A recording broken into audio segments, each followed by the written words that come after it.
หล่มมันแบบนี้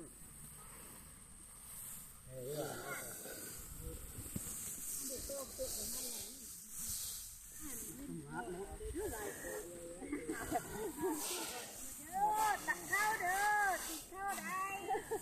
ข้าวตักข้าวสบายดีพี่น้องกองไก่เบิดขู่ทุกคนเมื่อนี้เราถือข้าวเต็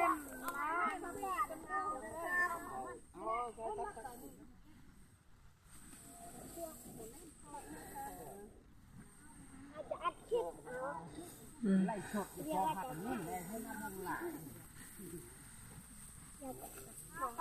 นี่มันจะอยู่ตรงนี้เราก็ฝ่ายมันเห็นให้ถึงนี่แล้วนั่งไอ้พ่อแม่ต้องบ้านเราไม่ได้พวกแม่นะไล่ชดอยู่คุยพ่อเป็นพลังนี่แม่นะวันจีบะพระเจ้าคุณแม่จะแสดงไหมวันมาเข้าบ้านเข้าพักแก้ไปกูได้ไหมชมค่ะยกอะไรไปด้วยฟังอ่อนนั่นเนาะ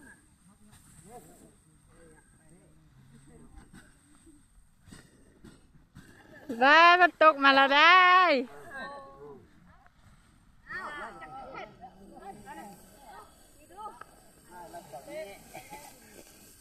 เฝ้าพ่อสิ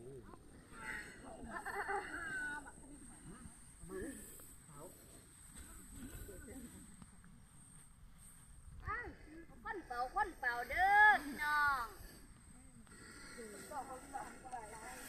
แล้วคนนี้กันดูคนเป่าเรือเท่าไหร่ไม่ใช่เอาเดี๋ยวกะลาลูกไผ่เป็นคนก้อนนะคนไป